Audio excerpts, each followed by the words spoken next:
His final supplementary. Thank you, Mr. Speaker. Mr. Speaker, Standard & Poor's Rating Services analyst responsible for the outlook changes for the power company says upshot is Nova Scotia Power's ability to cover a growing debt load will depend on the size of rate increases. This is no upshot. Nova Scotians cannot afford to bail out this government's bite-the-bullet electricity plan any longer. How many people, my question to the minister, how many people and jobs will this government drive away from Nova Scotia before it's willing to get off its high horse and review its bite-the-bullet electricity plan? The Honourable Minister of Energy.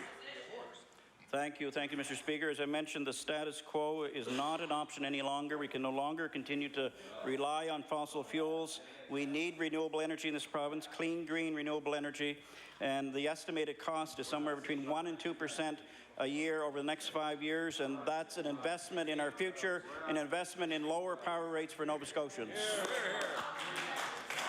The Honourable Member for Colchester North.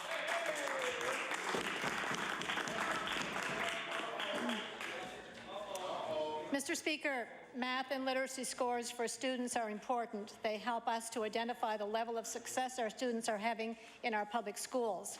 We recognize that we can always do better, and we always want to improve those scores. So my question to the minister is this: what steps has the minister taken to improve the math scores in this province? The Honourable the Minister of Education. Thank you very much, Mr. Speaker. As part of our Kids and Learning plan that we launched about 2 months ago now, I think we have outlined that we are going to be moving to the Western Protocol. We recognize that our math curriculum has an awful lot of outcomes, and what we're going to be doing is moving to the Western Protocol. That work has already started. And I will continue on, I would imagine, with my second question. Thank you. The Honourable Member for Colchester North on her first supplementary. Thank you, Mr. Speaker. You know, the minister speaks about 2 months. I believe this government's been in almost 3 years, so I think that maybe waiting for 2 months prior to would suggest something should have been done. This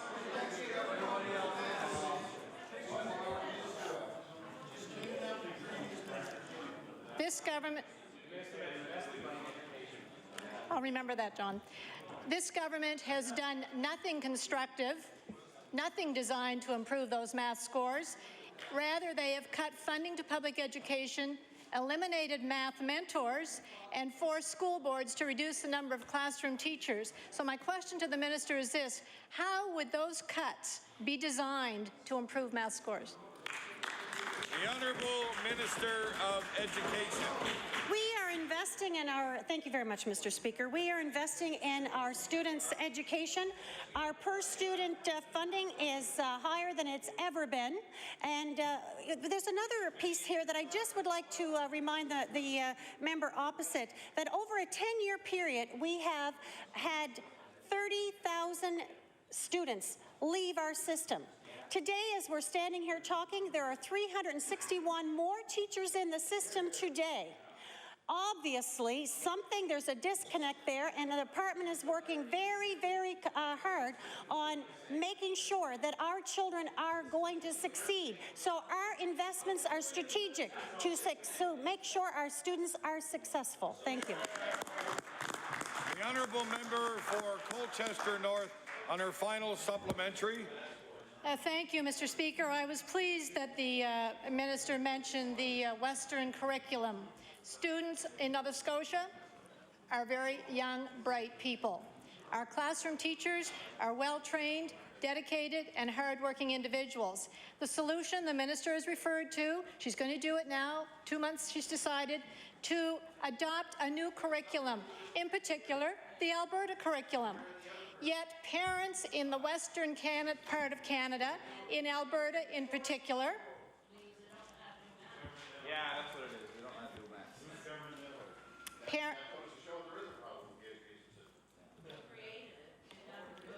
Order, please. The Honourable Member for Colchester North has the floor. Thank you, Mr. Speaker. Parents in Western Canada themselves are concerned about this math instruction, about the outcomes, and about the curriculum, and they formed a group called WISE, W-I-S-E. And this well-educated group is recommending to their own government changes in the Alberta curriculum that this minister wants to bring to Nova Scotia. So my question would be, why would Nova Scotia adopt a curriculum from another province when the educators in that province are not happy with the curriculum they have? The Honourable Minister of Education.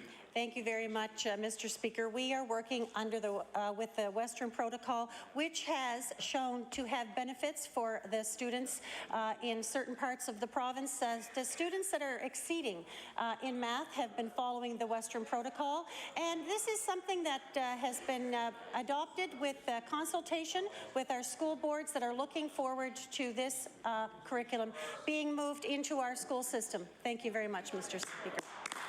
The Honourable Leader of the Progressive Conservative Party. Thank you, Mr. Speaker. My question is for the Premier.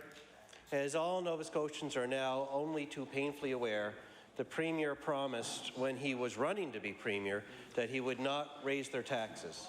As we all so famously know now, shortly after the election, he did just that. What happened? Apparently didn't have to do it. Now, this week, Mr. Speaker, the Premier is at it again, making a new tax promise, but only if he is re-elected. Apparently, the Premier thinks he can fool Nova Scotians twice.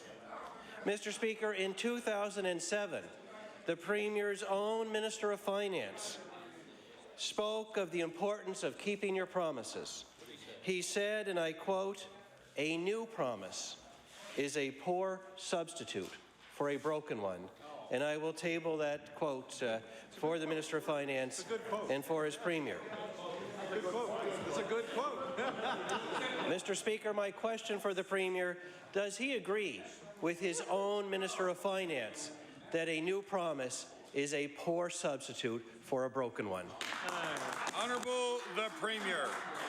Mr. Speaker, the answer to the question is very easy. The Leader of the Conservative Party should consider the increase in the HST the legacy of the Conservative government. The Honourable the Leader of the Progressive Conservative Party. Well, Mr. Speaker, the Premier has only been in office for under 3 years. Yep. And here is his legacy already. Every Nova Scotia family, $4,000 more paid in extra HST since he broke his promise. Every Nova Scotia family, $6,000 more deeper in debt because his government broke its promise. My question to the Premier, how can he look those families in the eye after reaching into their pockets for $4,000 more in a broken promise and tell them that he kept his commitment? Honourable the Premier. Mr. Speaker, I do it by saying to them that I'm profoundly sorry that the Conservative government left us so far in debt. The Leader of the Progressive Conservative Party on his final supplementary. Mr. Speaker, Nova Scotians know that that is not true. But what they also know, Mr. Speaker, the Auditor General himself, $19,700,000 surplus when those guys got in. $19,700,000 surplus. What have they done? The Premier broke his promise. He raised their taxes. They watch as meaningful services to Nova Scotians, like health care, like education, are cut, while more jobs are added at the Department of Education, at the Department of Health, at the Department of Finance, something the Premier also promised not to do. My question to the Premier, how can he look Nova Scotians in the eye and tell them that he kept his promise after raising their taxes and cutting their services and creating a deficit and more debt? Honourable the Premier. Mr. Speaker, 4 of the foremost economists in the Atlantic provinces pointed out that the former Conservative government left us with a $1.4 billion structural deficit, Mr. Speaker. The things that the leader of the Conservative Party says is true. It did cost people money. It did so because of the mistakes made by the former Conservative government. The honourable member for Yarmouth. Thank you, Mr. Speaker. Mr. Speaker, this government recently signed an MOU agreement with university that removes the cap on tuition in the province of Nova Scotia. With university costs skyrocketing and the cost of living going through the roof, I think students need more, Mr. Speaker. Will the Minister of Labour and Advanced Education stand in this House today and commit to reversing this government's deep cuts to post-secondary education and begin to start lowering tuition costs in this province? No question. The Honourable Minister of Labour and Advanced Education. Thank you, Mr. Speaker. I'm very proud that last year our government invested $42.5 million, the largest single contribution towards making university education affordable and accessible in this province. And we're continuing with our upcoming budget to make it more affordable for students. Thank you. The honourable member for Yarmouth on his first supplementary. Mr. Speaker, the fact that this government acknowledges that the fact that this government is investing in all these affordability measures tells me one thing. Tuition isn't affordable in the province of Nova Scotia. Tuition isn't affordable. And instead of actually investing in the core funding of our post-secondary education system, Mr. Speaker, this government has cut $75 million out of our post-secondary education system. That's right. Tories. And the challenge here, Mr. Speaker, is that the majority of jobs that we're creating now require a post-secondary credential. So my question again to the minister, will she commit in this House today to reverse these deep cuts to our post-secondary education system and lower tuition in the province of Nova Scotia? The Honourable Minister of Labour and Advanced Education. Thank you, Mr. Speaker. Our party has a long track record of trying to keep tuition affordable in this province. Certainly, we supported the former government in freezing tuitions, and we stand on our record of keeping tuition for undergraduate Nova Scotia students attending Nova Scotia universities at or below the national average. Thank you. The honourable member for Yarmouth on his final supplementary. Mr. Speaker, I've heard this minister and this premier say they're keeping our tuition in the province below the national average. According to Stats Can, our tuition in the province is far above the national average, Mr. Speaker, and I'll table that. For undergrads, Mr. Speaker, for graduate students, it's even higher, and I'll table this as well. I think it's time that this government puts students before spin, Mr. Speaker. That's right. That can't be right. Mr. Speaker, cost of rent is going up, the cost of food is increasing, the cost of electricity and gas is increasing, and when it comes to tuition, this government is actually making education more expensive. Mr. Speaker, my question to the minister, will she commit to reverse her government's deep cuts to our post-secondary education system and lower tuition costs in the province of Nova Scotia? The Honourable Minister of Labour and Advanced Education. Thank you, Mr. Speaker. Our government is the first government in the history of this province to put a debt cap on students. We have a significant number, higher than many other jurisdictions, of Nova Scotians who are able to attend university. We're very proud of that. We're very proud to support 11 universities that make it an excellent opportunity right across this province. So both geographical and in terms of affordability, accessibility is something that we really hold dear, and we will be watching the situation very carefully. But certainly we understand that there is a need for post-secondary education for, I believe it's 75% of new jobs coming open in this province. We have a wonderful economic and educational and training opportunity here with all the new initiatives going on, and we're going to support that with well-educated graduates who can go into those good-paying jobs. Thank you. The Honourable Member for Argyll. Thank you very much, Mr. Speaker. This past week's been a dark one for the youth of Yarmouth, Digby, and Shelburne counties. The Minister of Community Services refused funding for SHIFT, a supportive housing option for youth.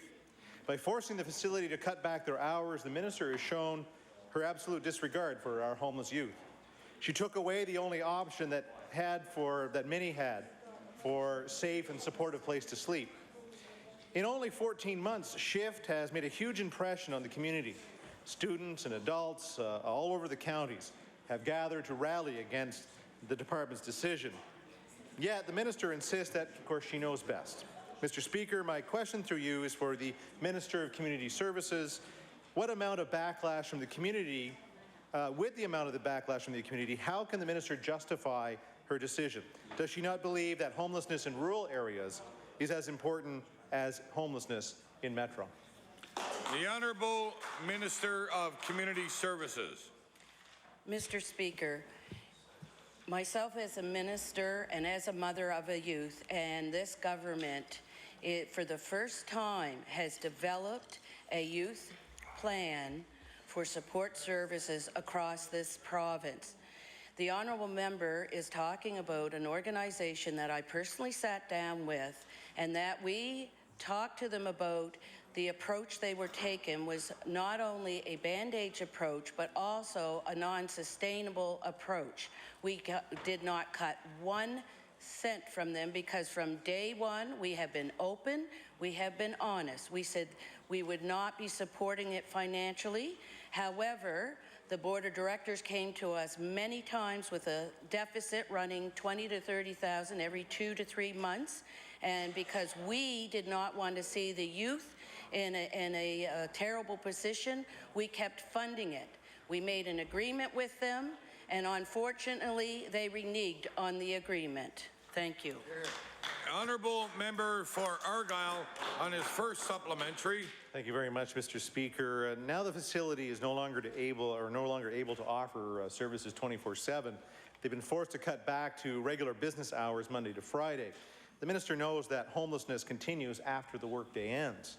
Since its opening, SHIFT has had 34 youth call their facility a home. The staff has helped reintegrate them back into their own homes and even help others find a place of their own. Without a permanent address, Mr. Speaker, these kids can't get jobs, apply to school, or take any of the necessary steps to get back on their feet. My question to the minister, what does the minister have to say to the 6 kids who up until last week were staying at the SHIFT facility? What does she say to those vulnerable youth who need her help tonight? The Honourable Minister of Community Services. Well, in fact, Mr. Speaker, I visited SHIFT. I talked to the youth. I spoke to several of the youth last week, and you know what?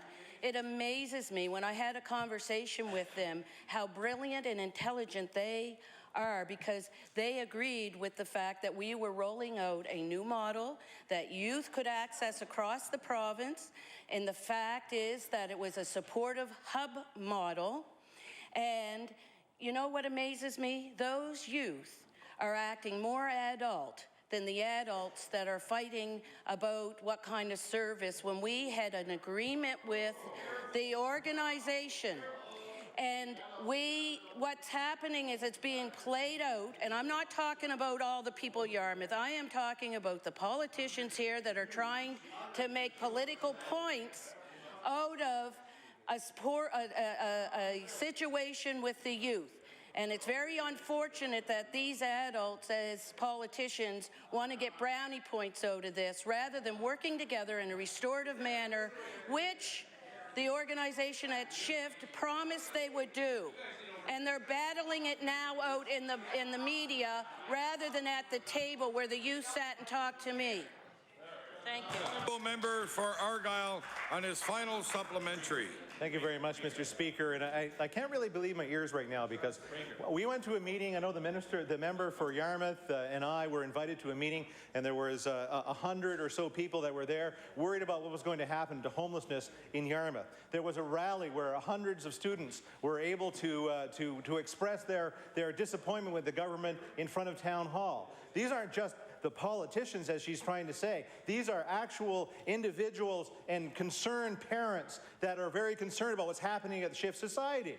So for her to say she doesn't necessarily have the information before her, and I asked that maybe she look into this just a little bit further and get the information to make sure that these youth don't end up on the street tonight, because Mr. Speaker, that is exactly where they're going to end up. Mr. Speaker, I asked the minister, what is she going to do to make sure that those individuals no longer have to stay on the street or have to bed surf or have to couch surf or actually end up in dangerous situations where their lives may be at risk?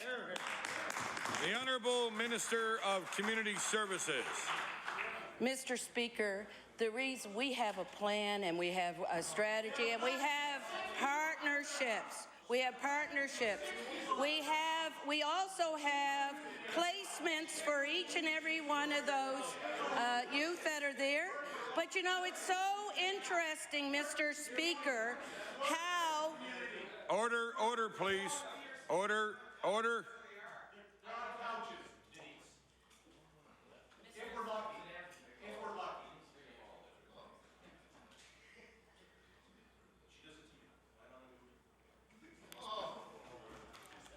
Well, you know, I think that things are becoming a little heated at this time. And I think I'll just take a little deep breath and we can continue debate in this chamber in a parliamentary way for all. Okay? The Honourable Minister of Community Services. Mr. Speaker, we have a plan in place. We have the youth that would be going presently to shift. We have placements with them. We are caring about our youth. The Department of Community Services, that's what they do best, is to help children and youth. But as I mentioned, it is really incredible how this can turn into a political game, because I would like to table an article that quoted the honourable member, and it's from Argyle, and it's from the article was printed, homeless in Yarmouth. Minister admits we have a problem. However, it says, Don Drummond said he's not certain that such a place... Order, please. Order. You cannot use a member's name in this chamber. You refer by the honourable member.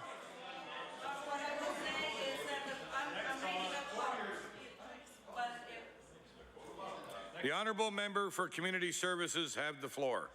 I will say the honourable member then, because I'm reading a quote. Thank you. So I appreciate apologize that, but I will insert honourable member. It says, the honourable member said he's not certain that such a place, referencing shift, is what the community needs. I will table that.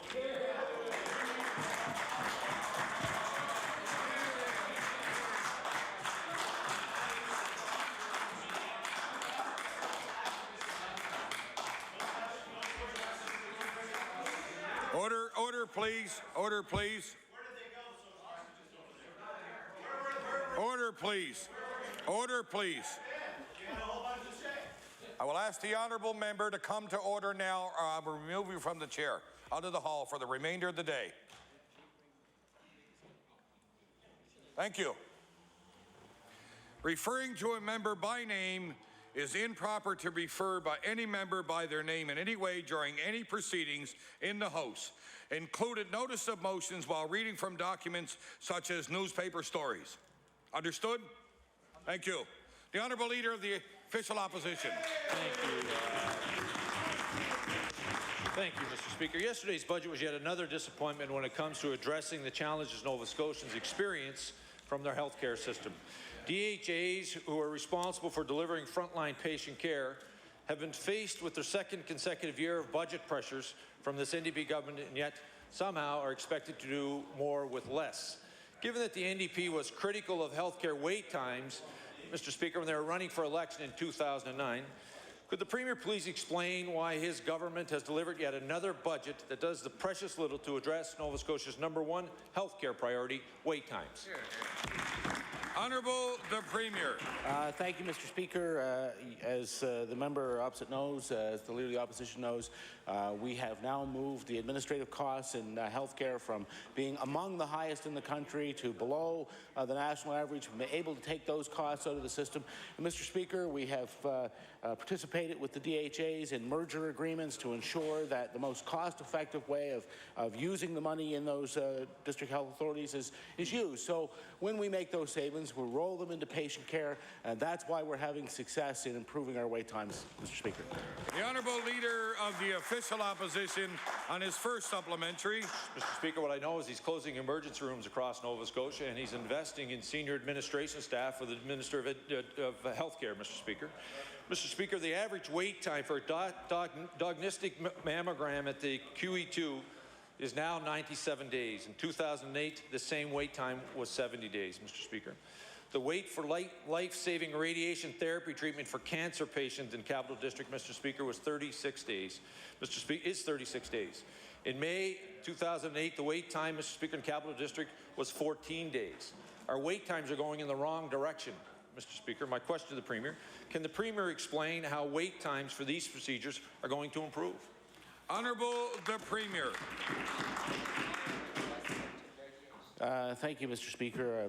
First of all, I'd just like to correct what the member of the Leader of the Opposition said. In fact, Mr. Speaker, what is happening is that we are keeping emergency rooms open right across the province 24/7, Mr. Speaker. That is what Better Care is achieving. It's achieving them through the collaborative emergency centres, Mr. Speaker, a success that is going to be copied in other provinces, Mr. Speaker. But I would ask the leader, or the Minister of Health, to address the specific questions with respect to wait times. The Honourable Minister of Health and Wellness. Thank you very much, Mr. Speaker. Mr. Speaker, I want all members to know that this government has made two very significant investments in the millions of dollars, both at the Cape Breton District Health Authority and at the Capital District Health Authority, to expand radiation therapy. Construction is underway to accommodate bunkers for new equipment that is required to ensure that we meet the radiation standards, radiation treatment standards for cancer care across Nova Scotia. It is a significant investment, Mr. Speaker. The patients and staff in those programs are very pleased for that investment, Mr. Speaker, and it will keep our wait times within the benchmarks that have been established nationally. The Honourable Leader of the Official Opposition on his final supplementary. Mr. Speaker, a good step to stay within those benchmarks would prevent the wait times from growing, Mr. Speaker. We're going in the wrong direction, Mr. Speaker. Mr. Speaker, ironically, the Premier talks about emergency rooms. I can tell you there are many communities across this province that understand and know that this government has closing emergency rooms. He speaks of the community emergency centres, Mr. Speaker. That's a new wait time for this government, Mr. Speaker. They've announced 5 and 3 communities are still waiting, Mr. Speaker, for the opening of those centres, Mr. Speaker.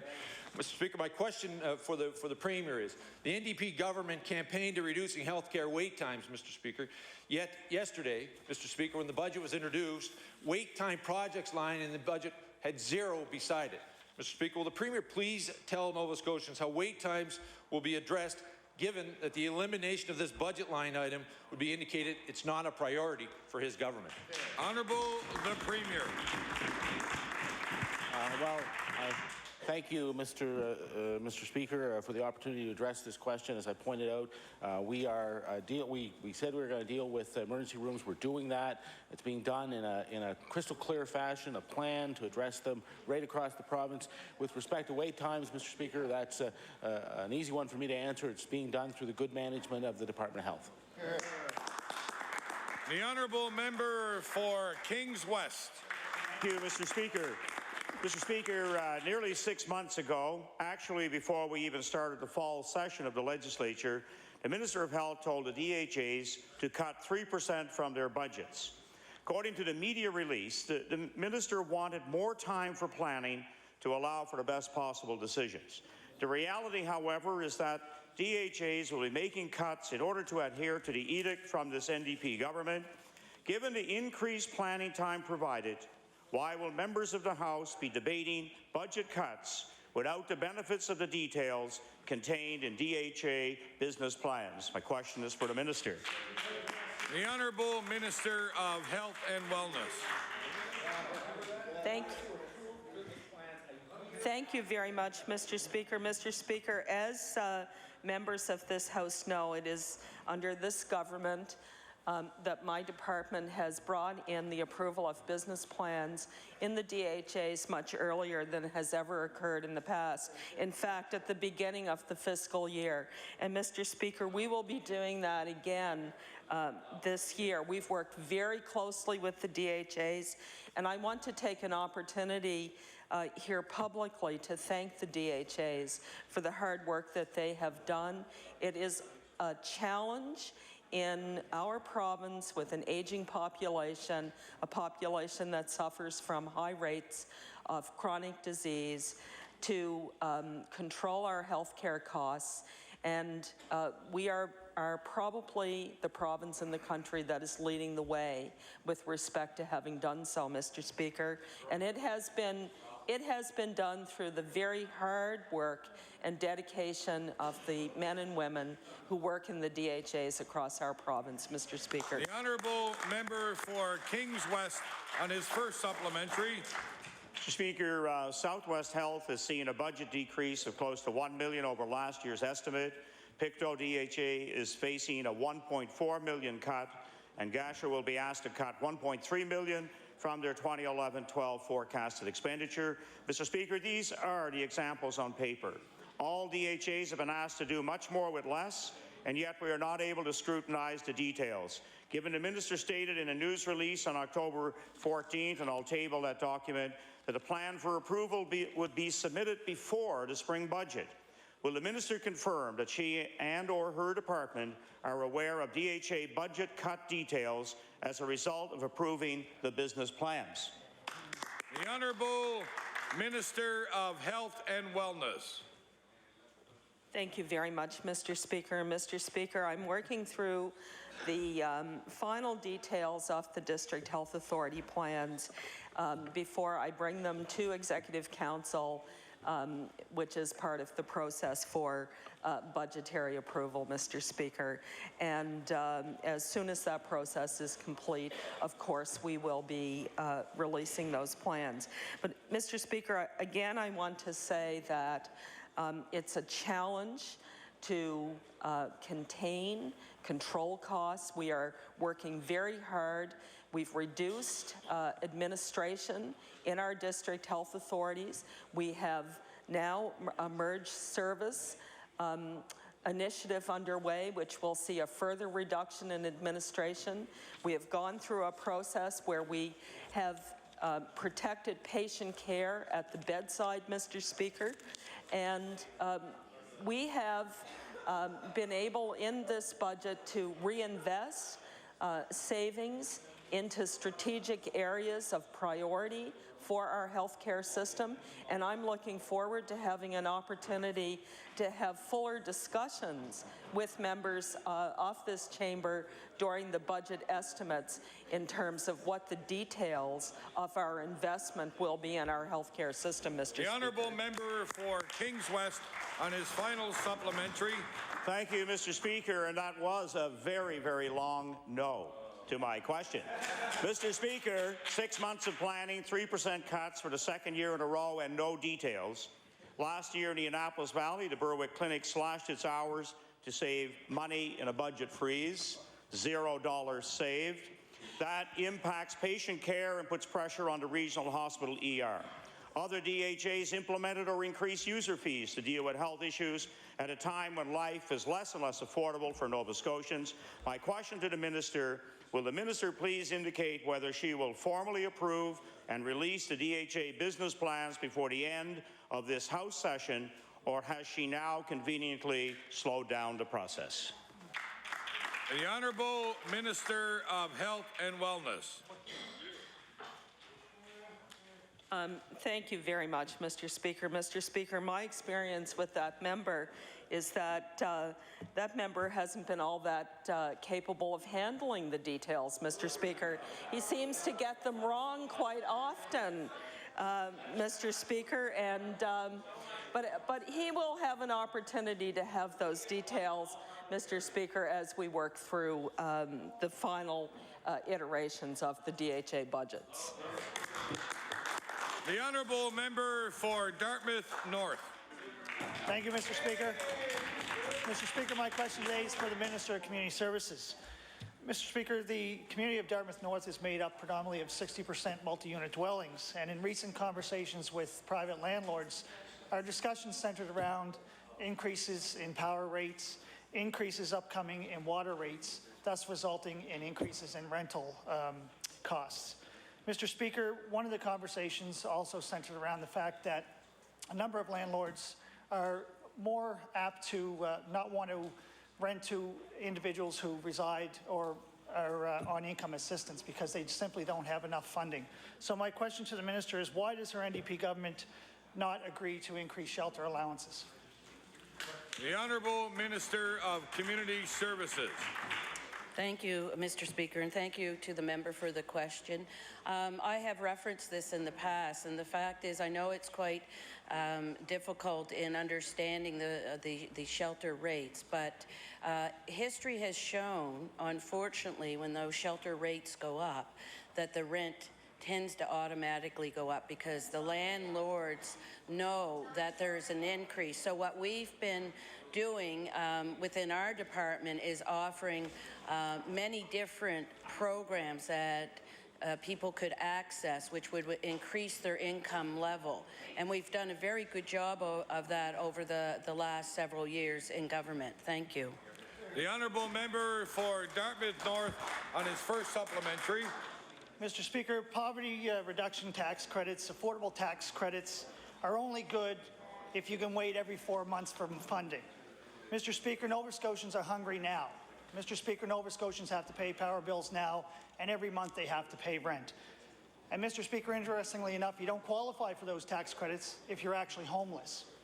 Does the minister recognize that her government's unwillingness to make appropriate adjustments to the shelter allowances is actually putting more Nova Scotians at risk of being homeless? The Honourable Minister of Community Services. Mr. Speaker, as I just mentioned, we have offered multiple type programs that people can access. Now, for example, if you took a single parent with 2 children, because of the increases in the affordable tax credit, the poverty tax reduction credit, the increase in child benefits that we have continually have risen, and also the increase on the monthly amount for income assistance, which is $9 this time. It was $15 last year. Way more than previous governments. They were doing them at $3 or $4 a year, so that's substantially a lot more. But take, for example, that single parent. They would have now, after 3 years, $2,300 annually more in their pockets under this government than they did the previous government. Thank you.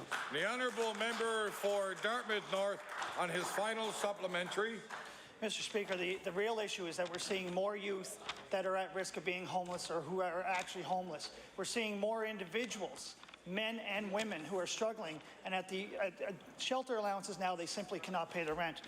Mr. Speaker, the majority of these Nova Scotians who rely on the minister's funding have to pay upwards of 60% for their shelter out of their income. That is unacceptable. This does not make sense when we're asking many of these individuals to deal with their addiction issues and mental health issues and overall well-being and health.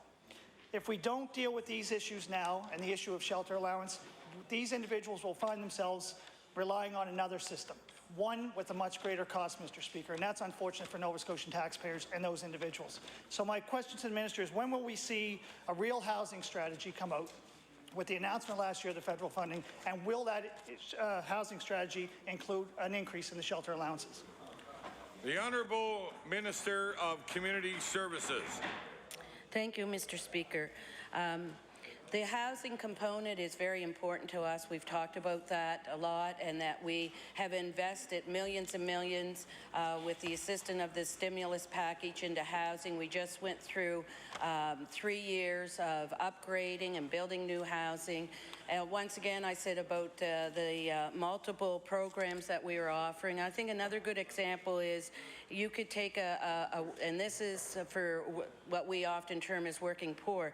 You can take a two-parent family with 2 children right now, and there's never been anything to help individuals that would have been termed the working poor, because we know that there is a distinction between people on income assistance and those people who are working for like $10 an hour. This government has put in the 3-year period $4,400 more in their pocket each and every year. So we're working very hard to be able to provide the financial supports that all Nova Scotians need.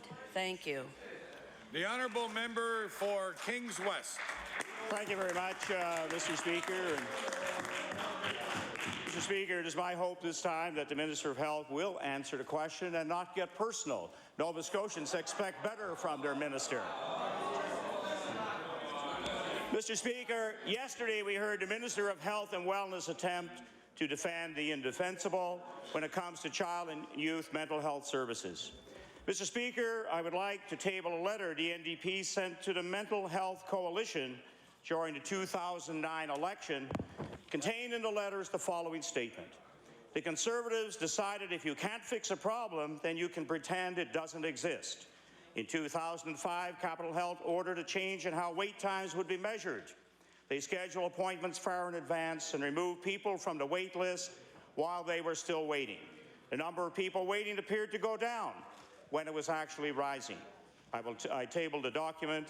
Sound familiar, Mr. Speaker? No different than the waitlist management system the Minister is now defending as a best practice at the IWK. My question to the Minister: if it wasn't good enough for the NDP during the 2009 election, why is it acceptable today? The Honourable Minister of Health and Wellness. Thank you very much, Mr. Speaker. Mr. Speaker, mental health services are something we all want to see improved, I think, in this legislature. And what the IWK has decided to do is to fix a system that was broken, a system where a very small number of people got access to services, but only if their situation became urgent, where everybody else sat on waiting lists and got no services. So they're adopting a new model, Mr. Speaker, and part of doing the change to the new model was doing an assessment of those who were on this very long waiting list to determine who still was indeed waiting for services and bringing that wait list up to date. And Mr. Speaker, as a result of the work they've done, more than 600 families have had an intake assessment, Mr. Speaker, which would not have occurred without the work that the IWK has done. So, Mr. Speaker, it's the right thing to do. It is not something that should be ridiculed, Mr. Speaker. Thank you. The honourable member for Kings West on his first supplementary. Thank you, Mr. Speaker. Mr. Speaker, if this minister was in opposition, she would be shouting from the rooftops about the injustice being done to child and adolescent mental health in this province. Mr. Speaker, the attachment to the letter sent to the Mental Health Coalition in 2009 goes on to state that the NDP, if forming government, will work to expand both day treatment and inpatient services for adolescents. The IWK decision to move to a 24/5 model will result in 5,000 less inpatient days for children and youth. My question to the minister: will she now admit that pressures on budgets are forcing DHAs like the IWK to do the exact opposite of what the NDP promised they would do in the last election. The Honourable Minister of Health and Wellness. Thank you very much, Mr. Speaker. Well, Mr. Speaker, I've been very clear about what it is that we are supporting in terms of the IWK model. The IWK, and I circulated yesterday all of the various programs that they offer for mental health and addictions, are adopting more day treatment programs for children and adolescents who have behavioral problems, Mr. Speaker. And this is supported by the clinical research and evidence that it is the best practice. It is the best way to work with this particular population. With respect to inpatient treatment, Mr. Speaker, inpatient treatment will continue at the IWK for those children and adolescents and their families who have acute and chronic psychiatric disorders. And there is no change in those treatment programs, Mr. Speaker. The Honourable Member for Kings West on his final supplementary. Thank you, Mr. Speaker. Mr. Speaker, my, how the mighty have fallen. Unfortunately, children and youth mental health services in this province are the victim of the fall. Faster assessments are great if treatment is readily available to follow.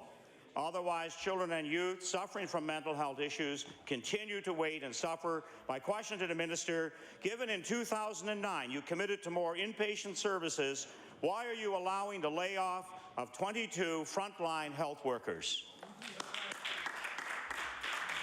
Order, please. I will remind all members using the word "you" in a question is out of order. I explained that we're going to follow proper parliamentary procedure earlier in the House, and I'll look forward to that going forward. The Honourable Minister of Health and Wellness. Thank you very much, Mr. Speaker, and I think the honourable member has proved my earlier point. He doesn't allow the facts to get in the way of a good story, you know, Mr. Speaker.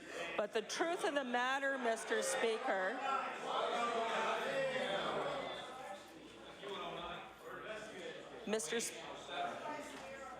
The Honourable Minister of Health has the floor. Thank you. The Honourable Minister of Health. The truth of the matter, the facts, Mr. Speaker, are that we are organizing care for families, kids and adolescents around the needs of families and those young people. We are not organizing services around the needs of healthcare workers and providers, Mr. Speaker. That is what is occurring here. This is the model that we are adopting, and more kids and more families will receive the care they need in an earlier time frame, Mr. Speaker.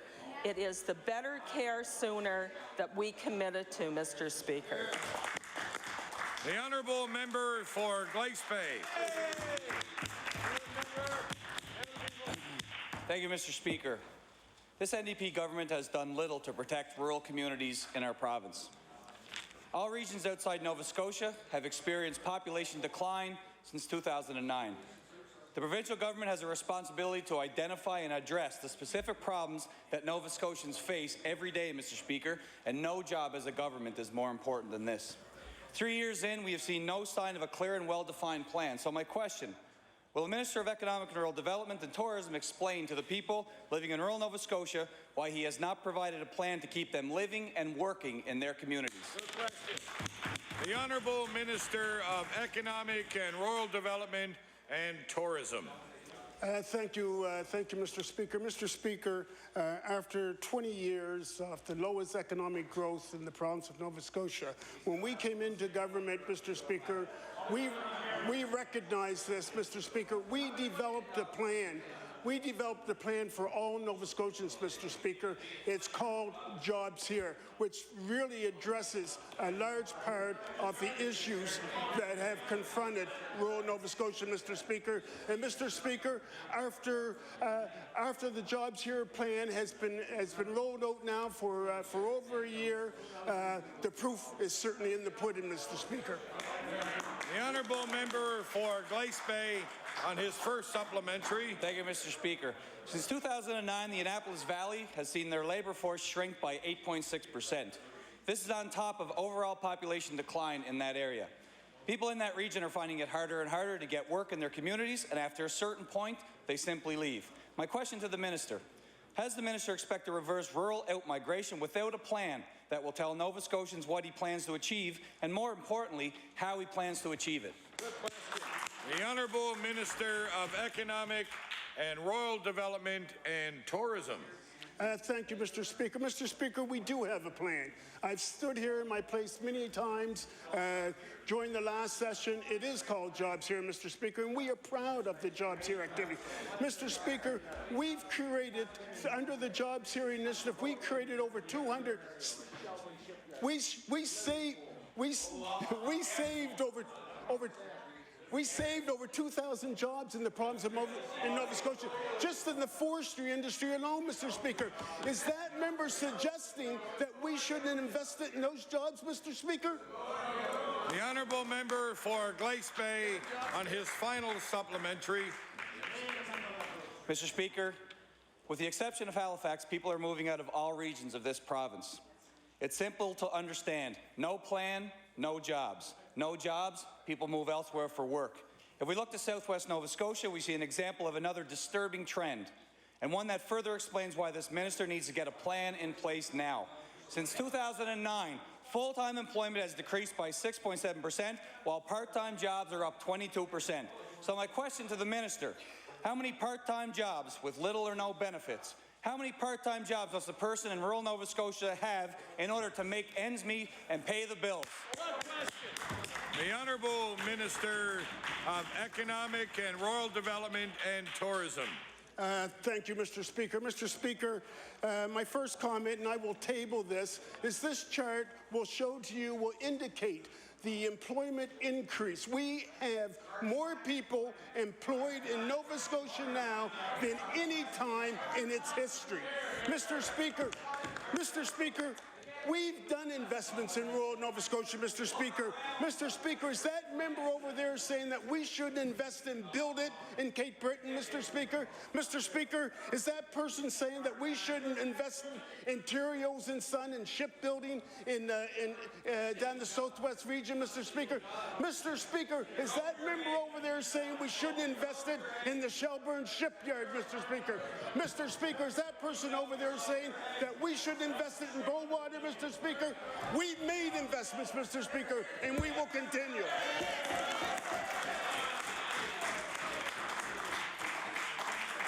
The Honourable Member for Cape Breton North. Thank you, Mr. Speaker.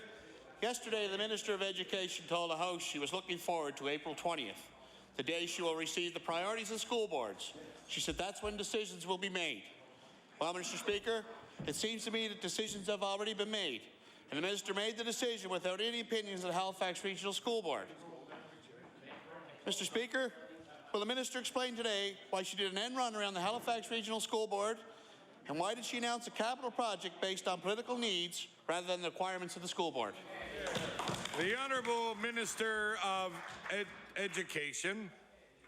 Thank you very much, Mr. Speaker. It gives me great pleasure to say that we are following the plan of Kids and Learning First, and we are investing in our students. We are making sure that they have opportunities. So therefore, there will be a skills trade centre in Cole Harbour. Thank you. The Honourable Member for Cape Breton North on his first supplementary. Mr. Speaker, there's nothing about Kids and Learning First in this. It's votes and port barreling first. Mr. Speaker, it's funny the way the minister treats school boards. When something unpleasant has to be done, like millions of dollars in educational cuts, she leaves it up to the school boards to do the work. But when it comes to making Port Barrel political school announcements, she doesn't even give them the courtesy of hearing what the priorities are. I never forget. My question to the Minister of Education is, will the minister guarantee the projects are truly priorities for the Halifax Regional School Board, won't be cancelled or delayed because she chose to pick a project from the NDP's re-election priority list?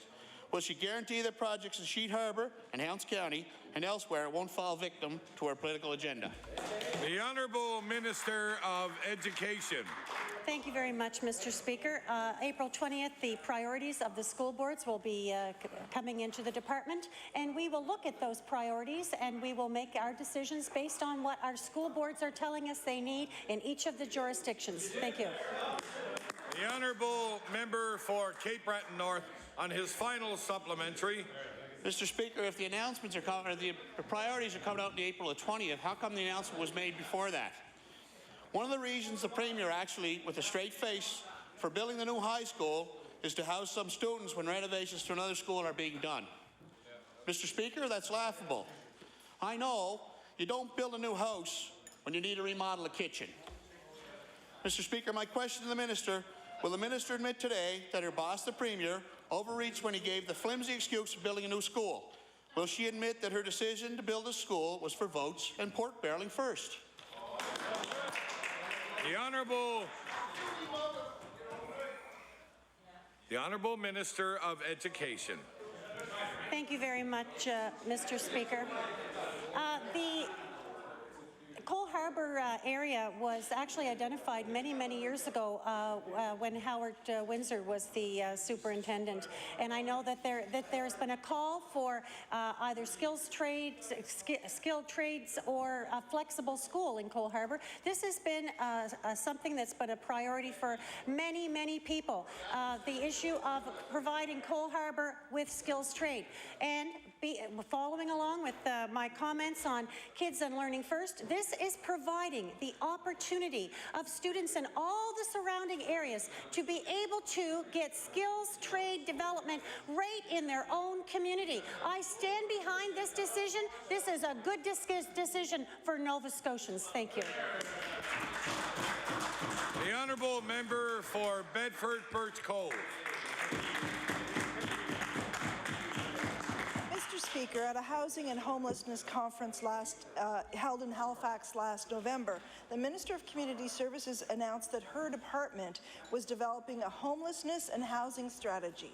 Since that time, we've heard nothing outside of that conference. No one has seen anything about this strategy. Homelessness and housing advocates in Nova Scotia all agree that we're in a housing crisis, Mr. Speaker. 1,700 families are waiting to get into public housing, and they would also agree we're in a crisis. Mr. Speaker, my question to the Minister, when can the people of Nova Scotia expect to see this alleged housing strategy? The Honourable Minister of Community Services. Mr. Speaker, the whole issue of housing and homelessness is very dear to us as a government, and we have put many initiatives in place over the last 3 years to address that. And the fact is what they don't understand on the other side is that it takes time to strategize and build a very strong foundation to go forward with any initiative, because they don't know what the word plan means, they don't know what the word strategy means. Everything in the past for them has been on an ad hoc basis. And so that is why we take our time, so when we have the opportunity and we go forward with our plan, it's a solid plan. The Honourable Member for Bedford Birch Cove on her first supplementary. Mr. Speaker, under this government, families are finding it harder to make ends meet. Homes are more expensive. Rent is going up. Power bills are unmanageable. It's become more and more difficult for families to keep a roof over their heads. Mr. Speaker, housing organizations are working with the private sector to increase access to affordable housing. But people are looking to this government to come to the table and make a meaningful commitment. Mr. Speaker, will the Minister of Community Services commit today to work with community housing and homelessness organizations to increase access to affordable housing in this province? The Honourable Minister of Community Services. Mr. Speaker, I don't have to make a commitment because we've been doing that all along. The Honourable Member for Bedford Birch Cove on her final supplementary. Mr. Speaker, 1,700 families would beg to differ.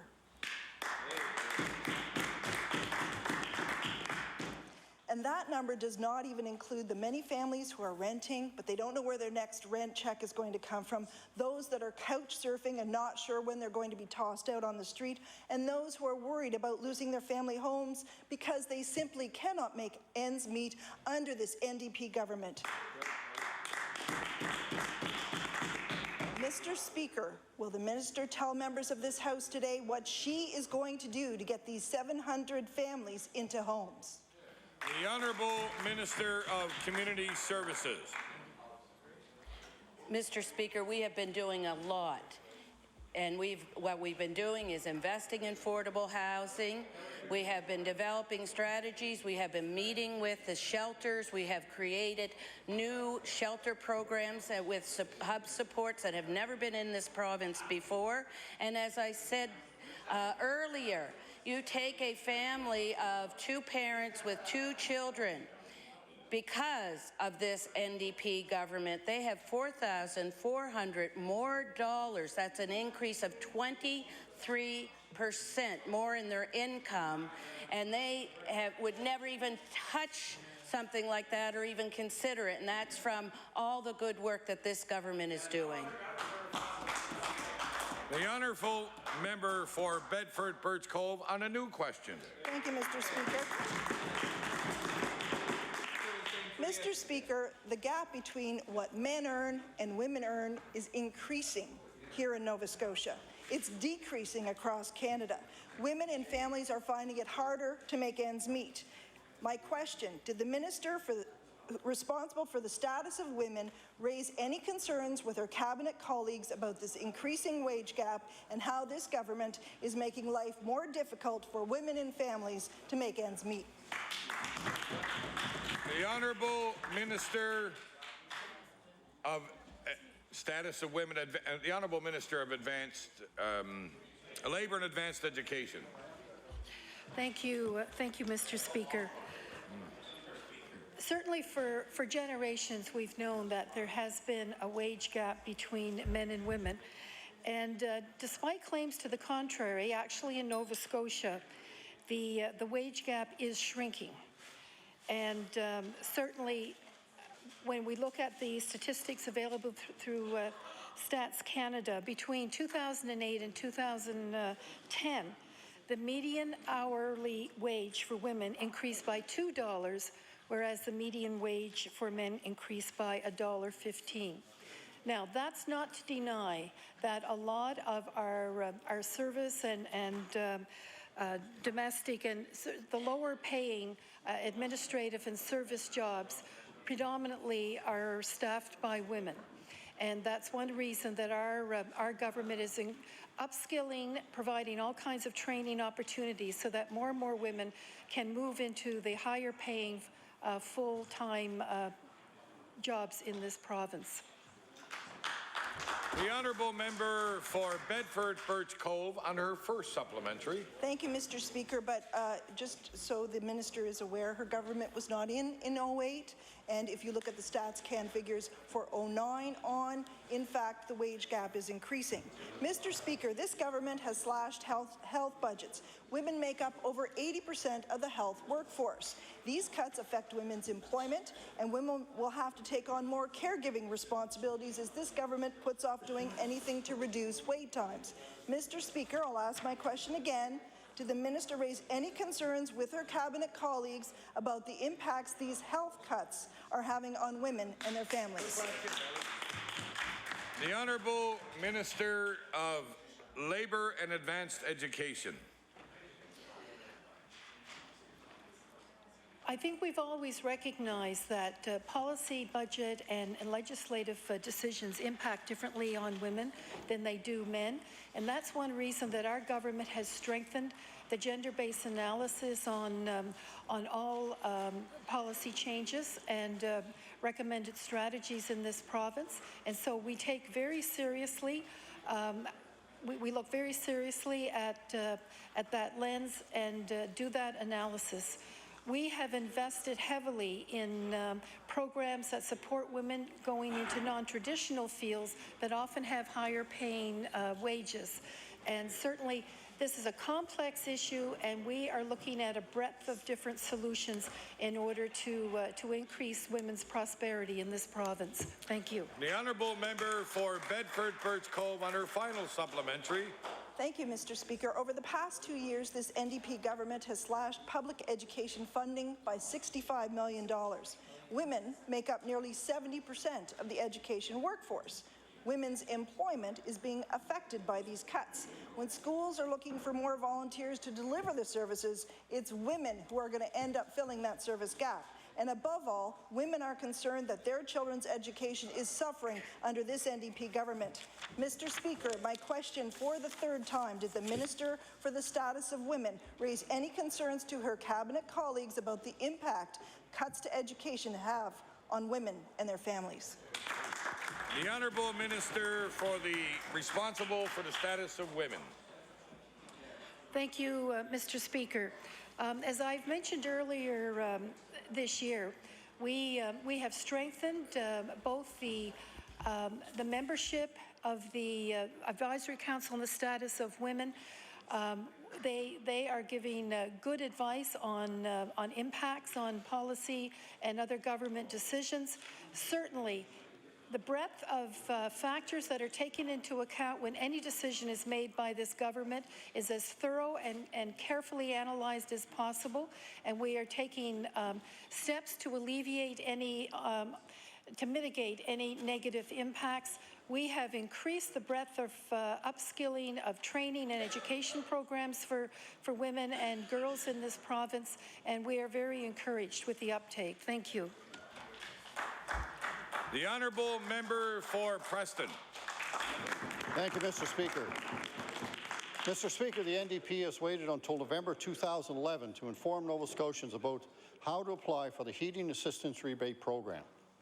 Mr. Speaker, the information on how to apply should start earlier so recipients have ample time to apply for this badly needed rebate. My question to the Minister of Service Nova Scotia Municipal Relations is, why did the Minister wait until November before starting the information campaign for the Heating Assistance Rebate Program? Minister of Service Nova Scotia Municipal Relations. Yeah, I think the member is probably starting off where he left off last fall when he raised this question and got an answer then. The way the program works is that anybody who has actually ever used the program, that application forms go out to them automatically. Many. All the MLAs actually get applications that go to our offices, and every community organization practically in the province gets notification of those as well. And Mr. Speaker, we also put out a press release last fall on this, and it did not get picked up. Did not get picked up by the media. So we do what we can, and certainly the people can't really apply till January 1st. And we made it quite clear, certainly after that date, that the program was in place. And I have to say, we don't hear much as far as negative comment on the advertising on this program, Mr. Speaker. The honourable member for Preston on his first supplementary. Mr. Speaker, government needs to let the public know about the program so they can apply for relief from this high energy costs under this NDP government.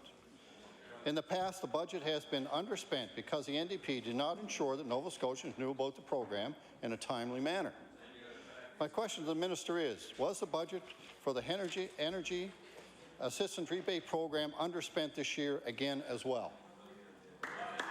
The Honourable Minister of Service Nova Scotia Municipal Relations. I can try to confirm that. It's my understanding that it was, but I can verify that for the member. The honourable member for Preston on his final supplementary. Mr. Speaker, the Liberal caucus has questioned the Minister repeatedly to make sure that Nova Scotians knew about this program.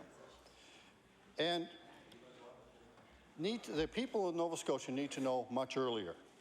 Allowing them the time to access this really important rebate. My question to the Minister is again, why did it take a sustained attack from the official opposition to force the NDP to inform the public? The Honourable Minister of Service Nova Scotia Municipal Relations. I think the honourable member better do more advertising on his sustained attack, because I didn't know they had one. The Honourable Member for Victoria the Lakes. Thank you very much, Mr. Speaker. Mr. Speaker, my question through you is to the Minister of Labour and Advanced Education. Mr. Speaker, Propeller Brewing Company is a local Nova Scotia success story.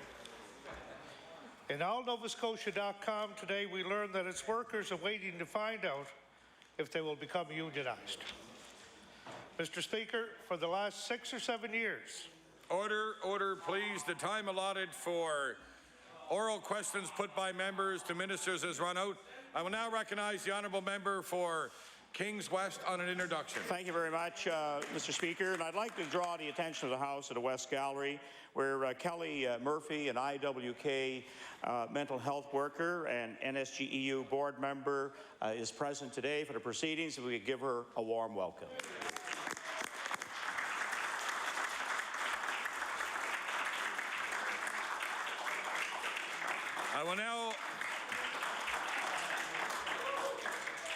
I will now call on the House Leader for the official opposition to call opposition members' business. Thank you, Mr. Speaker. Would you please call Bill number 3, the Sales Tax Act? And Bill number 3, the Sales Tax Act. The Honourable Member for Digby-Annapolis.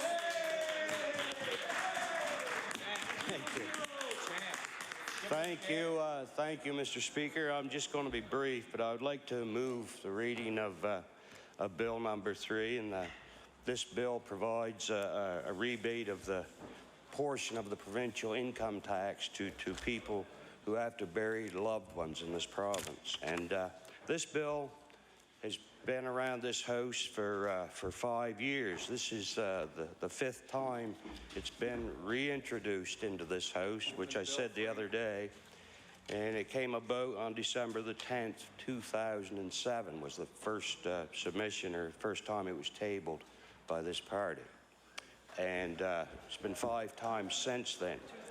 But this was brought to me by a gentleman, and I'm just going to be quick, by a gentleman who could not afford to bury his wife, but she didn't want to be cremated. His name was Johnny Tebow. He ended up having to borrow the money to bury his wife, and I think to this day is still paying it off. But his comment was to me, when he came to me with a bill of $6,000, which is the cheapest funeral he could find at the time, rather than cremation, which she didn't want.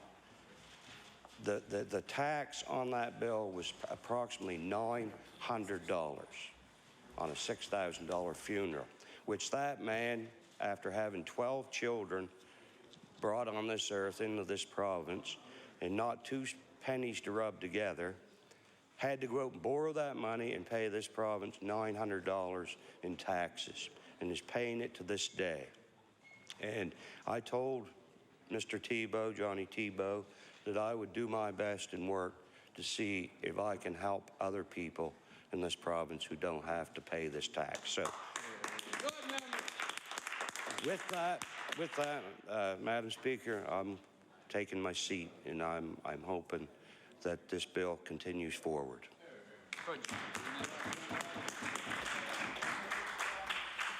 Now recognize the Honourable Member for Queens. Thank you, Mr. Speaker. And I want to thank my colleague from Digby-Annapolis for bringing this private member's bill forward, the Sales Tax Act, respecting the rebate and/or removal of the sales tax on funerals.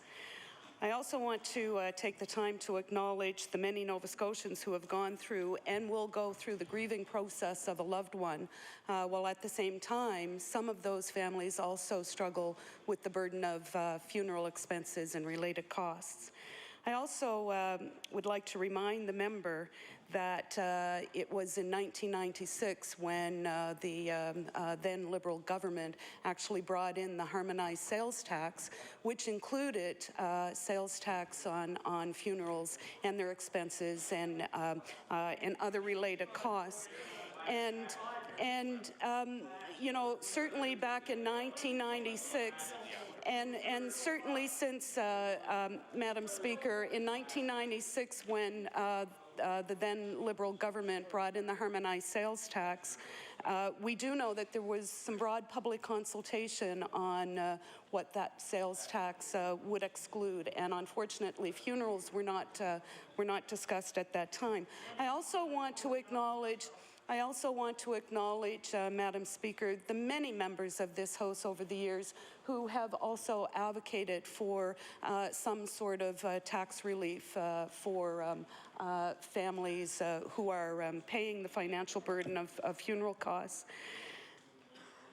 But I want to remind the members of this House that this government, when we came into position in 2009, that we recognized that we were facing some significant financial challenges in this province to the tune of $1.3 billion in debt. That's what we were facing in this province. And this government has put in place a path to get us back to balance. And I can't stress that enough, certainly in light of the budget that was released to members of the House yesterday. That certainly demonstrates we certainly are on that path back to balance. I also want to remind members as well that the Premier has indicated that as we move forward to 2013, seeing our books back to balance, that perhaps the sales tax on funerals could be an option on the list of many things that we will review as a government when we have more fiscal flexibility. And again, that is when we're back to balance. That is possibly to review the tax on funerals as one of the many things that we will review. I'm going to read a quote of one of the many endorsers of our provincial budget yesterday, and this one is from Leanne Hatchie with the Canadian Federation of Independent Business, and I will table this after I read the quote, Madam Speaker. "Spending restraint is the star of the show. Second year in a row. I have lived through 7 to 8 budgets, never seen spending cuts in the level this has been kept at. Something to be said about discipline, and definitely this government has shown discipline in spending. Also, unexpected tax relief. Small biz tax reduction, we applaud. Also, modest tax reductions for families is again good news. Also, promise to reduce HST to where it was is good news." And that was source recorded media interview, April 3rd, 2011. And I will. Thank you, Madam Speaker.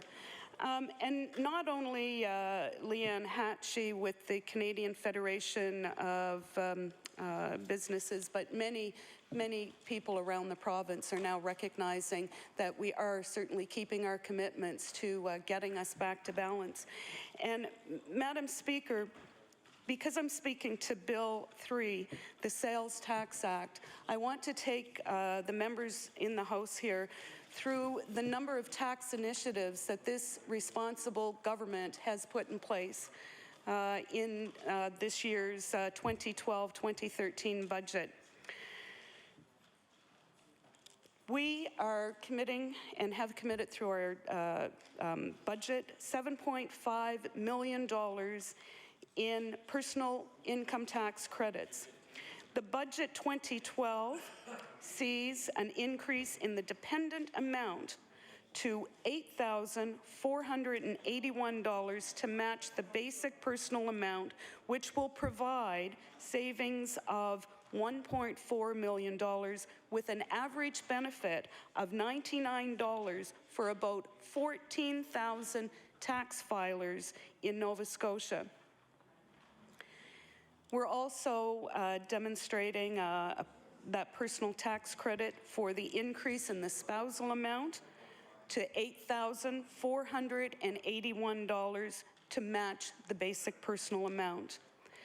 This will provide total savings of $4.6 million with an average benefit of $103 to approximately 44,000 tax filers in Nova Scotia. We're also increasing the disability amount, Madam Speaker, to $7,341, and that's an average benefit of about $75 for about 20,000 Nova Scotians, and that will provide a total savings of $1.5 million. And Madam Speaker, I want to say that this non-refundable credit is claimed by filers who are disabled and or have a dependent with a disability. This responsible government in this 2012-2013 budget is also increasing the affordable living tax credit in the amount of $255 for individual adult and $60 for a dependent child, and that's helping approximately 240,000 Nova Scotians, Madam Speaker. We're also increasing the poverty reduction credit to $250 a year, which is helping approximately 15,000 families, Madam Speaker. We're also offering a tax reduction for small businesses. We're continuing to look after our small businesses across the province. For the first time in 20 years since this government has been elected, Madam Speaker, we have been gradually reducing the small business tax credit, and this year $10 million for the 2013 year will be seen in savings for our small businesses from one end of the province, Madam Speaker, to the other. We're dropping that small business tax to 3.5% effective January 1st, 2013. And I want to remind members of this House that when this government was first elected, the rate for small businesses was 5%. Madam Speaker, we have kept a very important commitment to many of our taxpayers out there, and those small business owners know that. Madam Speaker, we're also seeing a tax reduction for many large corporations to the tune of $16.3 million. The province will keep its commitment to eliminate the large corporation tax on capital of non-financial institutions as of July 1st, 2012 of this year. Madam Speaker and members of the House, I want to tell you that approximately 2,700 large corporate tax filers will benefit from the elimination of this tax. Madam Speaker, another very, very important tax, and I'm sure all members of the House will agree, and certainly my good member and colleague from Digby Annapolis will recognize the tax reduction for many low-income seniors to the tune of $7.7 million. The province, Madam Speaker, is committed to ensuring that seniors receiving the guaranteed income supplement will get a refund if they pay provincial income tax. Seniors do not have to apply for the refund, and there is no form to fill out.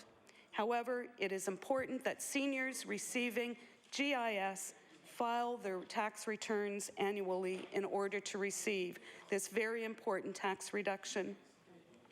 It will put a minimum of $50 or an average of about $450 in provincial income tax back into the hands of about 17,000 low-income seniors receiving guaranteed income supplement.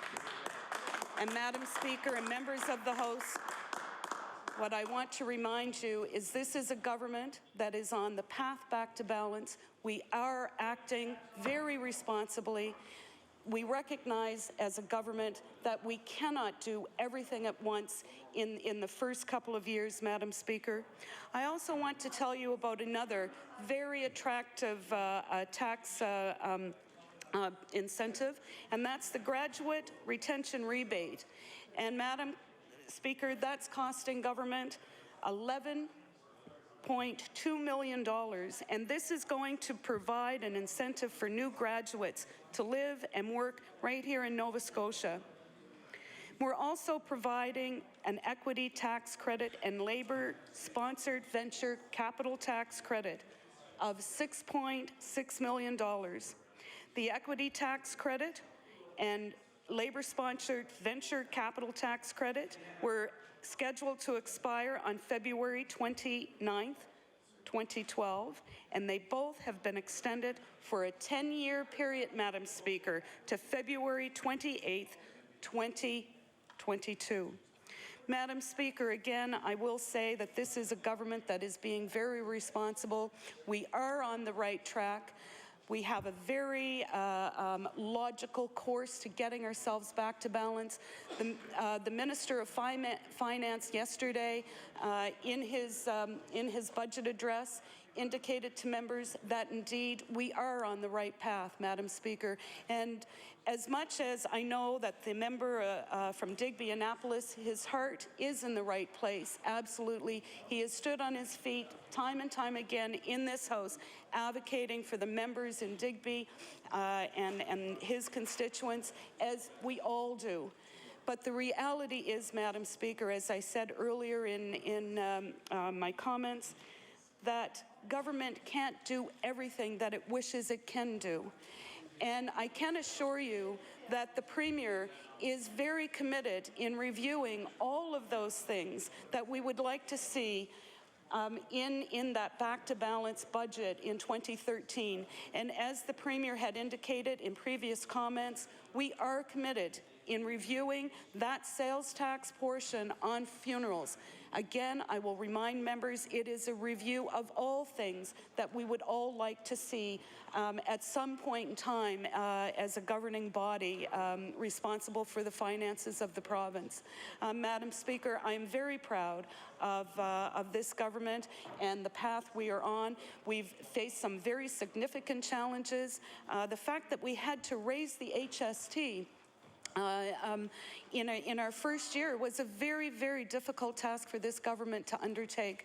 But it was recognized at the time that we had to come up with a forward-thinking, hard-nosed plan to get us back to balance, Madam Speaker. And we intend to finish what we started, and we are committed to seeing the reduction in that HST at the end of bringing our budget back to balance, Madam Speaker. We are committed to that. The Premier announced yesterday that we take this role governing very seriously. We are committed to making lives more affordable for families and families going through whatever struggle they happen to be facing. We are standing there with them, Madam Speaker. We are standing with the families in Digby, Annapolis. We are standing with the families in Queens. We are standing with the families in every constituency across this province. And the tax reductions that I pointed out to you in my delivery here over the last several minutes certainly indicates that we do have the best interests of Nova Scotians at heart, Madam Speaker. And I thank you very much for giving me the opportunity to speak to this very, very important private member's bill. Thank you. I now recognize the honourable member for Hants West. Thank you, Madam Speaker, and I'm pleased to rise today in my place and talk for a few minutes on a bill that I believe to be quite important that's been put forward in this House by the honourable member from Digby and for Digby. It was interesting listening to his comments earlier on about that family. That is something that is all too often heard around this province. I know that we all have funeral services provided, one or two in each of our respective communities. In my case, I have three, Madam Speaker.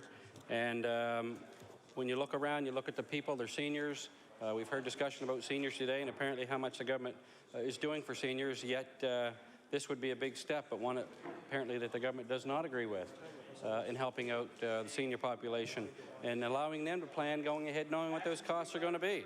You know, it's easy to say one thing and then do nothing, I guess, Madam Speaker, because that does appear to be what the situation is here. They talk about saving Nova Scotians, and I believe the campaign slogan last time was a better deal for today's families. Well, we've seen that go by the wayside and other things come along. Unfortunately, Madam Speaker, that is the reality of the NDP in this province. It's hardly a better deal. A very bitter deal, and I know that the other members are heckling over there because they know that it's a truth, and the truth often does hurt. We've heard that old saying, Madam Speaker, that the truth does hurt. And I do know that it's tough to be on the other side and to make decisions, Madam Speaker, but, you know, there'll be an opportunity. We all know that we hear the talk about the HST and how hard it was to put on. It wasn't that hard because they did it almost immediately after they got there. So it couldn't have been too hard, and I'm sure that it was well thought out prior to getting there. And, you know, we'll promise anything to get into the government bench, and it certainly seems to be the case because we've not paid any attention, Madam Speaker. We've not paid any attention to real Nova Scotians and the issues in this province. Now, I'm going to have a lot more to say as the weeks and the months go by in this House on this very issue, but for the time being, Madam Speaker, I thank you for the opportunity to join in this debate, and I know, as I said, it's going to go on and on and on some more. So with those few words, I'll take my seat. Thank you. I now recognize the honourable member for Colchester, Musquodoboit Valley. Thank you, Madam Speaker. I would like to begin addressing some comments to this bill just by expressing my respect for the project that the bill represents and my essential accord with the proposal that underlies it. And in speaking to it from this point of view, I want to begin by saying that last evening I attended the annual meeting of the Arimathea Funeral Cooperative. Arimathea Funeral Cooperative is the organization which has been pressing about this issue longer than any other, as far as I am aware. The meeting was, Arimathea is the oldest funeral cooperative in Nova Scotia. The hall was full of the interested people of the Stewiacke Valley and the Musquodoboit Valley and surrounding area who participate and support in that co-op. And one of the first things that was mentioned by Donnie Kennedy, a very able leader in the community of Upper Stewiacke who chairs that co-op, as he chaired the meeting, was to take note of the fact that the meeting was being held on a day when another budget had come and gone without there being a measure fulfilling the thing that the funeral co-op had pressed for so long, the elimination of the funeral tax. So I want to assure the proponent of this bill that this is a matter that has been very close to the advocacy and the interest of many people in the funeral co-op movement for a long, long time. So perhaps I should begin by saying a few words just about the funeral co-op movement and the Arimathea Funeral Cooperative as a background to their advocacy to the point that is presented in this bill. I was very interested in the account the member for Digby-Annapolis gave of his friend and the difficult position his friend had with the paying of the tax. I would say that the funeral co-op movement in Nova Scotia began with an experience of another friend. It happened in the early 1990s that a man who had worked for very modest income all his life in the woods in the Musquodoboit Valley passed away. And I was, in fact, the minister called to preside at his funeral. And while the family was gathered at the graveside following the committal service, one of the things his wife said to me was, "You know, Reverend, that box cost more than any car we ever drove." And I was led to think about this for a long time and to take up an interest in the leadership which the Roman Catholic Church had given in the Diocese of Prince Edward Island to the establishment of funeral cooperatives in order to bring the prices of funerals to a more sensible level in that province. And the first funeral cooperative in Prince Edward Island was in a community called Palmer Road, and it was begun through the Roman Catholic parish in Palmer Road and by Father Eloi Arsenault, who is really the kind of grandfather of this movement in the Maritimes. And Father Eloi then conducted a short course for myself and some other people in the Musquodoboit Valley who had acquired an interest in whether or not it would be possible in Nova Scotia to have a movement that would be able to address the serious problem of the high cost of funerals. I would remind listeners that this was in the early 90s, which was at a time of unprecedented concentration in the international funeral business. There was a period when large amounts of multinational capital were invested in family funeral homes in areas like the rural Maritimes. And over a short period of time, we went in the Maritimes from having dozens and dozens and dozens of families owning funeral homes to, in fact, a small number of companies, and there was one company in particular called the Lowen Group, which acquired an ownership position in the family funeral homes all throughout Nova Scotia, and not, I think, coincidentally, it was in this same period that the price of funerals over a short time, in fact, more or less doubled.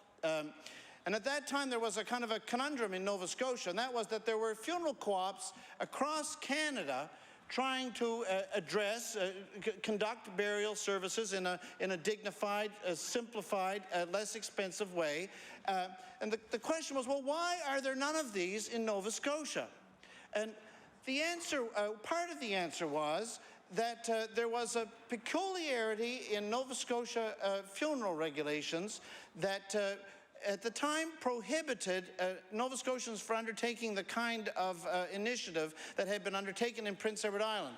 In Prince Edward Island, the regulations in the funeral industry were such that any interested person, a minister of a church, a representative of an organization, could organize a funeral, could take care and custody of remains on the family's behalf and see to the arrangements.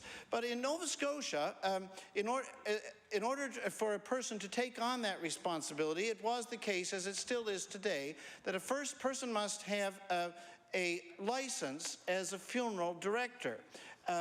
And of course, you can understand that in parts of the commercial funeral industry, there was not an enthusiasm that cooperatives would be coming to Nova Scotia.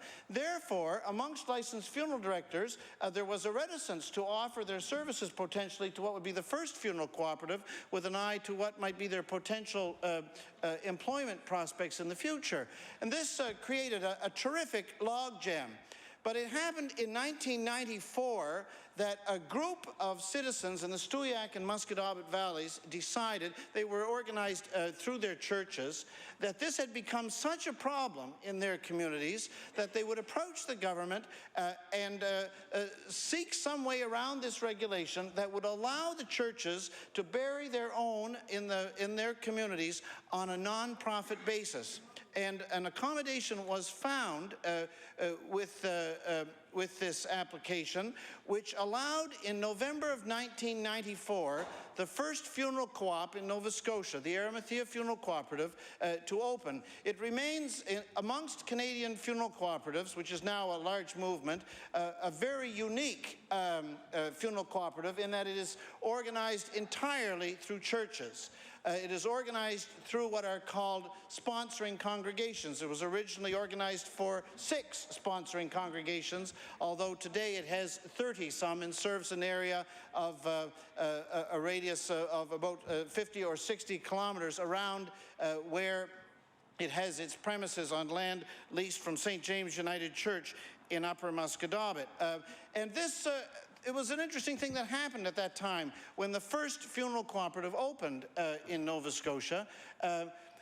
One might have expected that customs of this sort would take many, many years to change. But in fact, the opposite happened. In the Musquodoboit Valley, within the space of less than 6 months, it was as though the people had all turned to one another and just nodded and said, yes, this is a better thing, we will do this. And the funeral practices changed within a very short time, so that within a very short time, the vast majority of the funeral observances in the Musquodoboit Valley, and a very considerable percentage of them in the communities around the Musquodoboit Valley, are carried out through funeral homes in the cooperative tradition and organized on a non-profit basis, to the point that today, as was reported at last night's annual meeting, the Arimathea Funeral Cooperative has over 1,300 members and oversees the dispensation of assets over $600,000. For 10 years, Arimathea was the only funeral cooperative in Nova Scotia. There's now a funeral cooperative in the Annapolis Valley. There's another in the Lake Ainsley area. There are now 3 in the province. But one of the very first difficulties that was faced by the fledgling funeral cooperative movement was the very problem addressed by this bill, the problem of the funeral tax. The funeral co-op had not been established for very long when the government of the day introduced the HST, which extended the number of the parts of a funeral service which were subject to taxation. Prior to the establishment of the HST, the old PST was applied to some minor elements of things that were purchased to do with funerals. I think it was only the, as it's called often in that world, the rough box. I think PST applied to that, but not to anything else. At any rate, only to a minor corner of the matter. Under the new blended HST, the HST applied to the entire money that was transacted, goods and services. And this was a particular problem because it happened within a couple of months of the time when the federal government brought in the very dramatic and drastic cuts that they brought in the mid-90s to the Canada Pension Death Benefit. Prior to the mid-90s cuts, the Canada Pension Death Benefit maximum was $3,500 or so. In one move, the federal government changed it to a maximum of about $1,000 less. And this meant in the funeral cooperative movement, that between the cut in the death benefit and the increase in the taxation, that whereas prior to this, from the time the funeral co-op was established, when a person passed away, had they worked throughout their adult life, the Canada Pension Death Benefit to which they would have been entitled was enough for their burial to be conducted through the Arimathea Funeral Cooperative, and we were in those years, 95 and 96, able to stop the situation that used to happen where when someone passed away in the family, the next day you would see their car at the credit union because the family needed to take out a loan. Now, for the first time, the CPP death benefit was enough to cover, as it was done on the non-profit cooperative basis, the bills that had to be paid. But after the blending of the HST, this was no longer able to be done. So it was a significant undermining of the mission that the communities had come together in order to establish. And so the Arimathea Funeral Cooperative petitioned the government, as it did over a number of years, from this very point of view, calling for an end to the funeral tax, as this bill does. Their position was taken up by the Truro Presbytery of the United Church of Canada, which called for the same thing, neither of them to any avail. And so I simply want to say that this is a movement now to eliminate the funeral tax that has been going on for 15 years. It is part of that movement is that this is an issue that has been pressed continually throughout that period within the New Democratic Party. It is an issue that has been raised in connection with every one of the budgets during the period in which we have been privileged to govern. It's an issue which has been considered in the deliberations for every one of those budgets during the period when we've been privileged to govern. And we all, on this side of the House, and I'm sure we are joined in this by our colleagues on the other side, we all look forward to the day when the principle in this bill will be able to be implemented in Nova Scotia's financial regime. Thank you.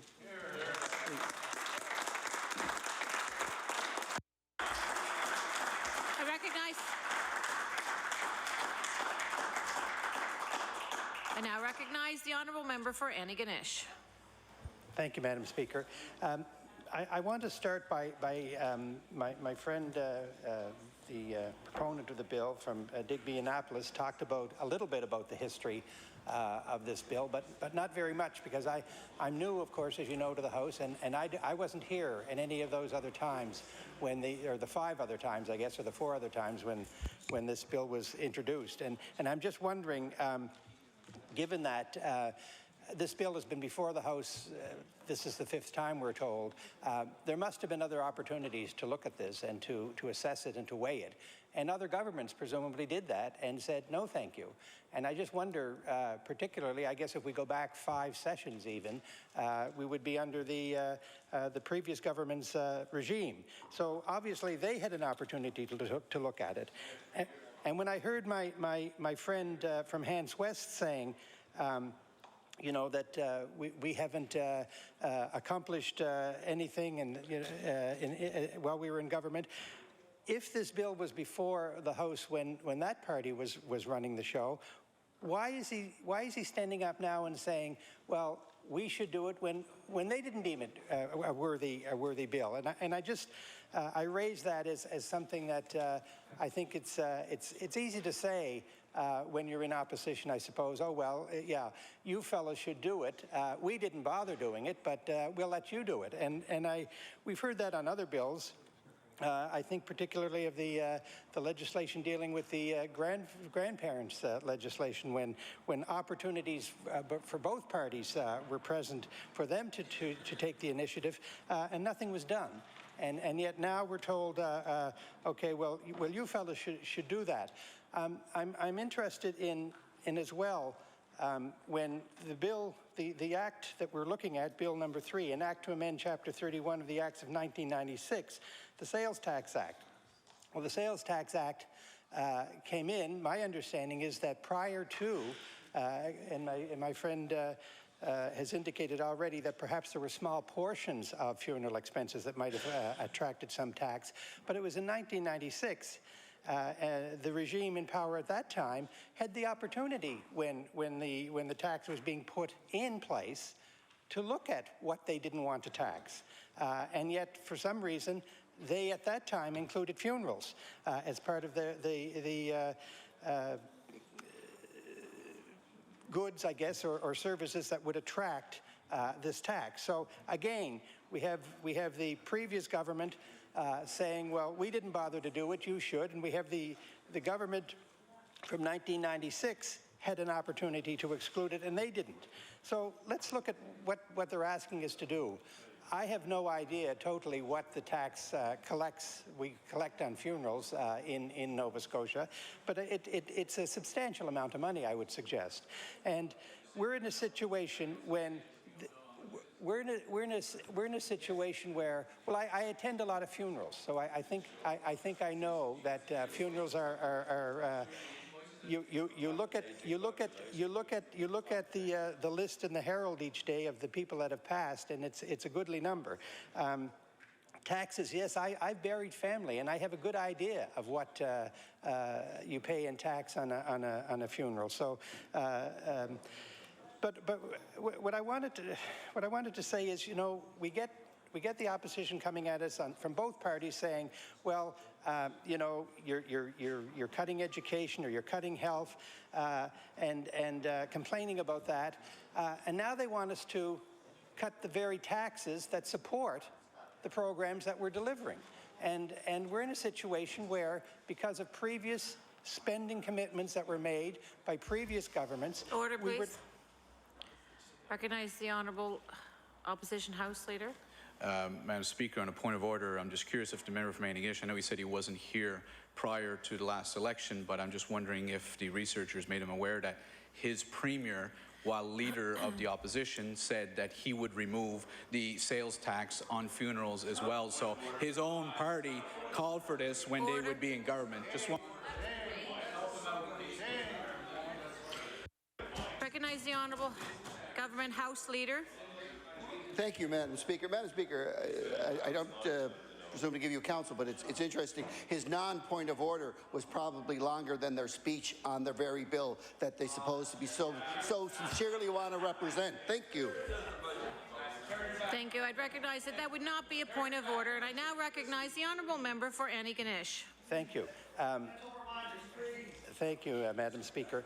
So we're in a situation where we're being asked to cut taxes, and taxes are what we, the income we have to support the programs that we're also told they want. So I would ask my friend, what else would he be willing to give up in order to have, what other program would he be willing to cut or to have disappear in order to have the tax on funerals dispensed with? Now, I think that's a legitimate question. You can't have it both ways. You can't say, we want you to cut taxes and we want you to increase programming or to support every program that's there. You've got to realize that the deficit we have is because programs were put in place and the money isn't there to pay for them. So that's the situation we're in. So it's unreasonable, I suggest, to at this particular time, to be bringing this bill forward, particularly when both parties have, in their time, had an opportunity to do the very thing that this bill is suggesting needs to be done.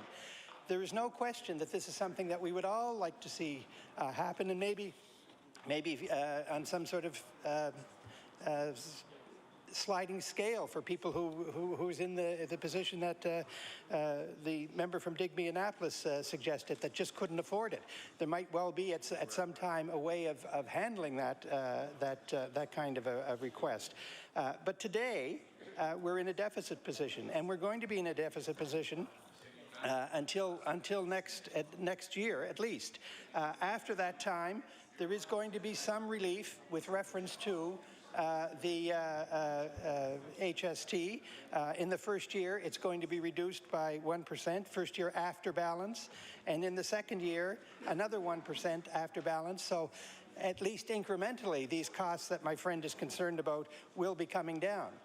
It is an issue. I think that we were told, and I thank my friend from Richmond for pointing out that there was a history of support for this kind of legislation passing from this side. I would expect that when we are in a position to respond in a positive way, that this will be one of the items that will get some attention. And I think very soon you will be pleased to see, I think once we are in a position to look at these kinds of things, some positive movement being made in these directions. So I think basically,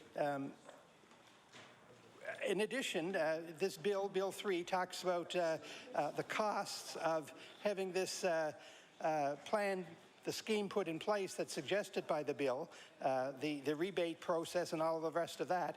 That's also going to be a cost that has to be addressed in some fashion. Another expense that they want us to incur without and reducing taxes at the same time. So I'm suggesting that it's inappropriate, really, to be making these kinds of suggestions at this particular time. The time to do it, I suggest, is when we are in a position to respond in a positive way, and that would only happen, I suggest, after we are back to balance.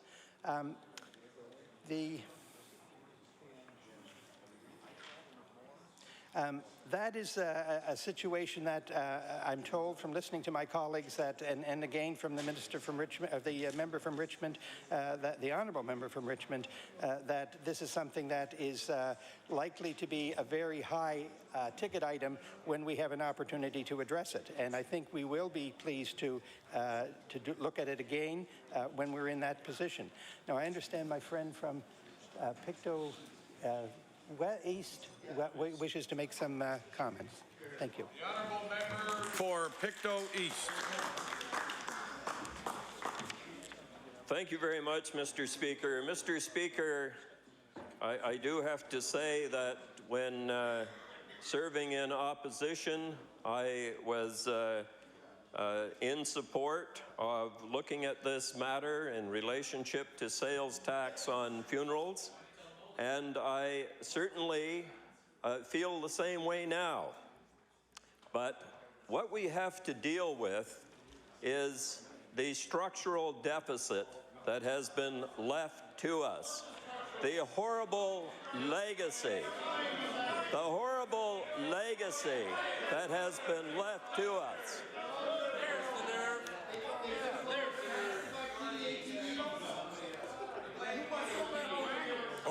Order, please. The honourable member for Pictou East has the floor. Mr. Speaker, I do have to say that the member for Digby-Annapolis is one of the favorite members in this House. I know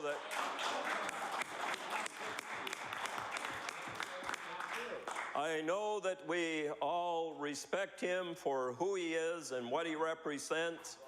I do hope that he will run in the next election, and I hope he is one on the opposite side who may survive. Because of the performance in the last few days is any indication of where they're coming from. Not too many of them will, in fact, survive the next election.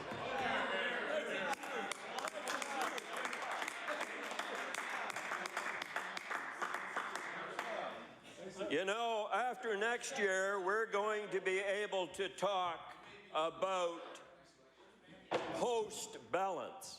And when we're talking about post-balance, this is one thing that I think that we should be looking at. But we can't be looking at things now because of the deficits that exist in this province in relationship to the level of debt.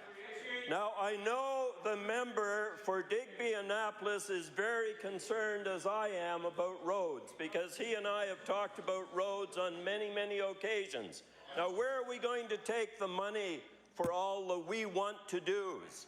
I know that in the situation of roads, there is a $3 billion structural deficit there.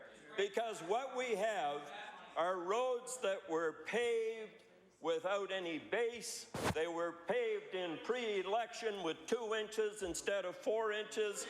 We have so many things that relate to why we can't do things like this situation with the Sales Tax. The Sales Tax Act. I'm dealing with that bill, and I'm trying to explain why we can't do all the things that we would like to do. Do you realize? Does the member realize that in 1974, the province of Nova Scotia only owed $500 million, $500 million. And you know where we would be right today if that crowd, as the finance minister says, if that crowd were still around, we would be at $17 billion. Now, we can't afford to do things like what is being talked about here. But, you know, that Bill 3, with that Bill 3,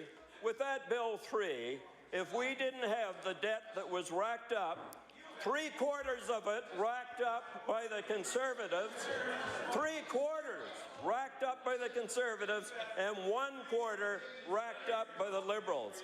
If we didn't inherit those things, we would in fact be able to look at this and many other matters.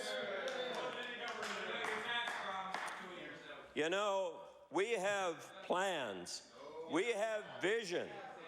There were no plans. There was no vision. We, in fact, a plan in relationship to roads for 5 years, a 5-year building plan. We have a plan in relationship to getting back to balance. We have a plan in relationship to better health sooner. We have a plan for kids first and learning. We are on our way to a new era in this province.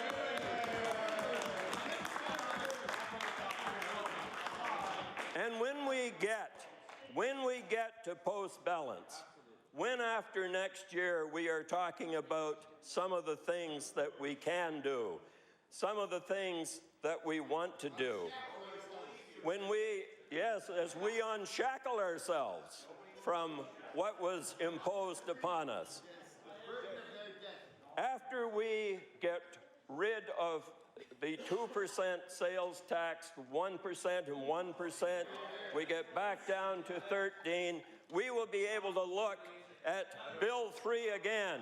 And in many respects, I hope the member for Digby-Annapolis is, in fact, one of the few that do survive. And that he is perhaps in the House to deliver this Bill 3 for a 6th time. But, you know, I think he has to realize that in 1996, when the harmonized sales tax came in, I think he knows who was in power at that time. And was there, in fact, consideration for, was there any consideration for delivering on this matter at that time? You know, we've had all those years, we've had all those Liberal years, we've had all those Conservative years, and nothing happened. 5 times that was introduced. And something will be considered, I believe, in the future when we clean up the mess. When we clean up that mess, that fiscal structural deficit that we inherited. Because we are moving forward. You know, Bill 3 is something that I do have a lot of feeling and compassion for. But, you know, we're seizing great opportunities versus 20 years of the worst economic growth that this province has ever seen.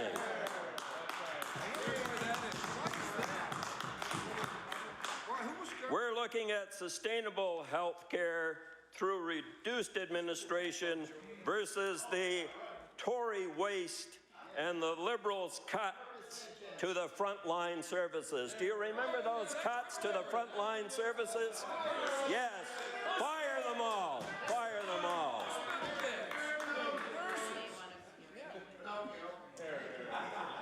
Order, order, please. Time allotted for opposition business has expired. I will now recognize the Honourable Government House Leader to call business for tomorrow.